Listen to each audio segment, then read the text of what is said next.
Welcome back to Sports Nightly. I'm Jessica Cootie, and it is time for another check-in with the University of Nebraska System President, Dr. Jeff Gold, to get us caught up on all the happenings across the University of Nebraska system. So, Dr. Gold, thanks for being back here with us. Always a pleasure. Okay, so I know you and I might be a little bit biased, but we heard earlier this month that Fred Hoiberg was named the National Coach of the Year by the AP. I think, again, you and I will both agree that he's no one more deserving than Fred Hoiberg. There is no one more deserving than Fred Hoiberg. But I've been saying that for some time, so it shouldn't come as a shock to anybody. But, you know, you think about this season, it's the largest number of wins in the history of men's roundball. It's the first win in the NCAA March Madness. And, you know, getting into the Sweet 16 was just absolutely amazing. You know, I was with Fred and the team during the Crown tournament last year out in Las Vegas. And, you know, anybody that knows Fred or just reads about him and watches how he handles himself, you know, in the games we win and the games we lose, and how he manages the team. And I'll tell you, I've had the opportunity to be in the locker room with him, with the team, during winning games and during losing games. And he is absolutely amazing. And those young men are so connected to each other and so connected to him because of the attitude that he exudes about optimism, about teamwork, about caring, about doing it right. You know, I will never forget after we won the second game in Oklahoma City, the team was obviously exuberant, knowing that they were going into the Sweet 16. And so Fred comes into the locker room with Troy Dannon and myself and walks to the front of the room and says, just want to ask you one thing. Are you satisfied? And of course, there was a resounding no, we're not satisfied. And that really set the stage for, you know, I believe for the way he coaches and the way he cares. Absolutely. And not a nicer person, right? Off a nicer person. Yeah. So, and the same thing's true for, you know, his wife and his family. They're just amazing people. Absolutely. Absolutely. All right. Well, switching gears now, I wanted to touch on an exciting new partnership that the University of Nebraska has with the Creighton University to help combat brain drain in our state, the new Nebraska Leaders Program. What can you tell our audience about this program? So, sure, this Nebraska Leaders Program is not just a partnership between the university and Creighton, but also with Gallup and with multiple outside large employers to create experiential learning, meaning internships for students. So the way this is basically going to work, and this year is a pilot program for both Creighton and for us, is students will be invited, and over 1,000 have already done so, to take an exam, a test, a survey, if you will, built by Gallup that not only looks at strengths, but looks at leadership, that looks at entrepreneurial skills, that looks at future business leaders for any community.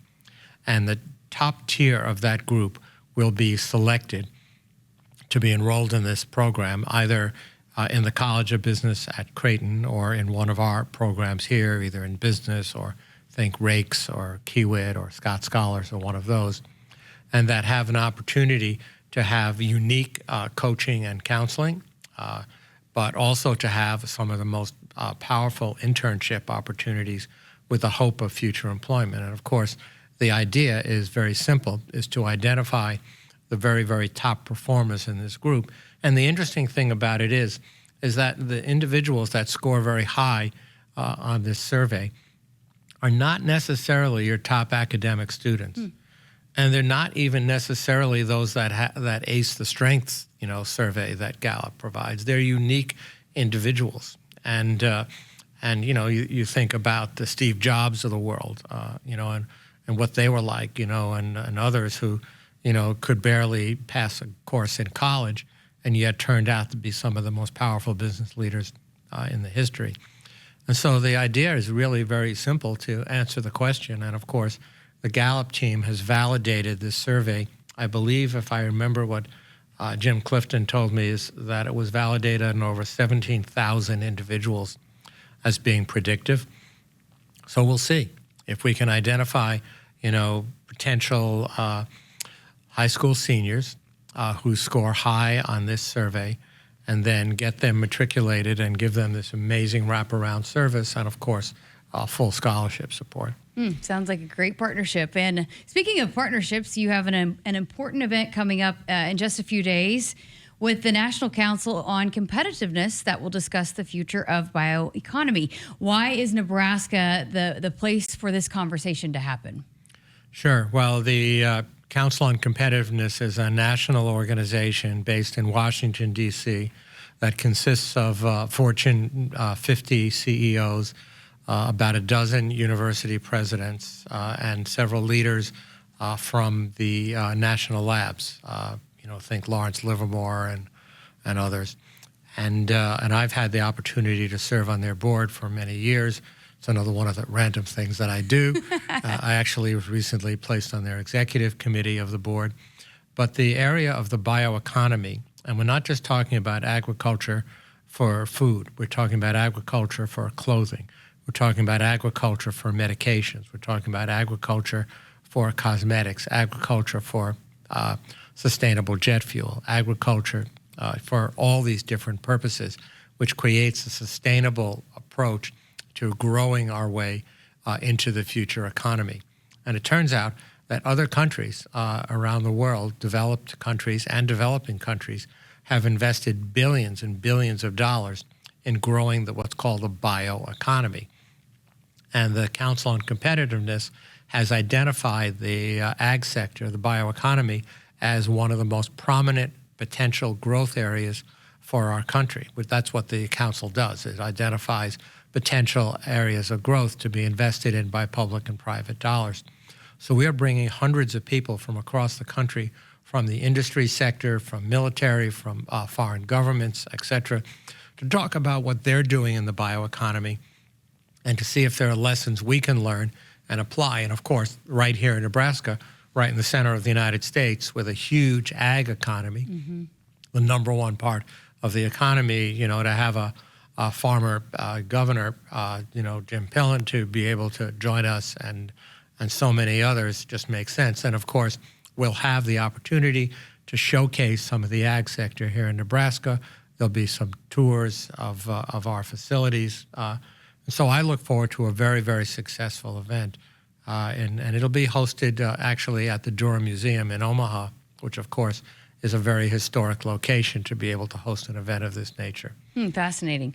Okay, we're also coming up on another exciting event here at the University of Nebraska, spring commencement activities. What is your message to the thousands of students who will walk across the stage and receive their diplomas?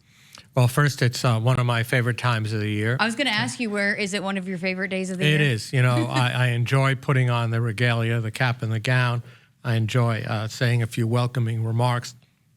But what I really enjoy is seeing the students and their families and seeing that sense of elation as they cross the stage and they hold up their diploma and they showcase it to their loved ones and to the rest of their class, saying, I made it. I did something really big.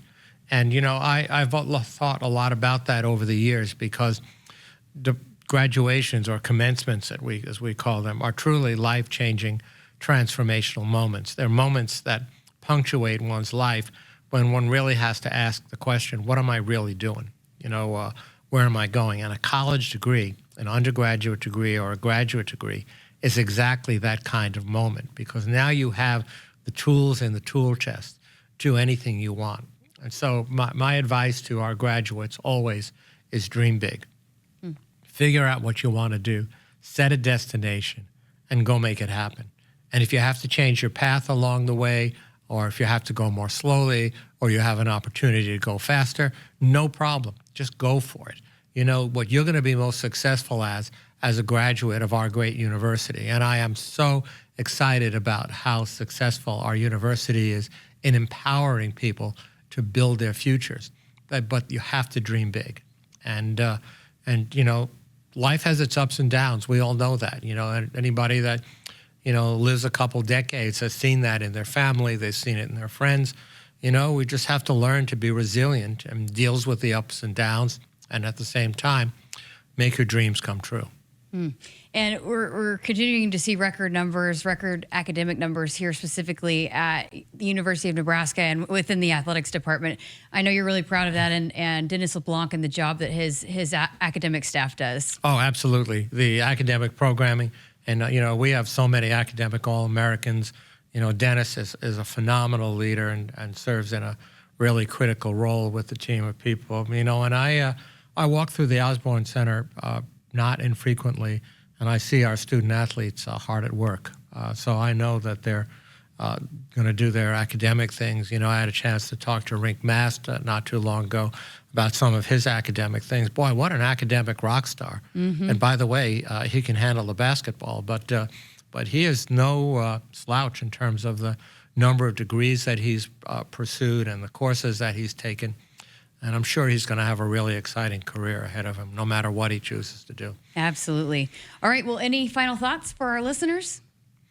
Well, just really looking forward to spring sports. The baseball team and the softball team have been just really rocking it. And I had an opportunity to go to a couple games recently. Look forward to going to a few more. I was recently out at the doubleheaders that we played a few weeks ago. And just kudos to the stamina of our student athletes and to, of course, the coaches. And 2,000 wins for Coach Ravel, big deal.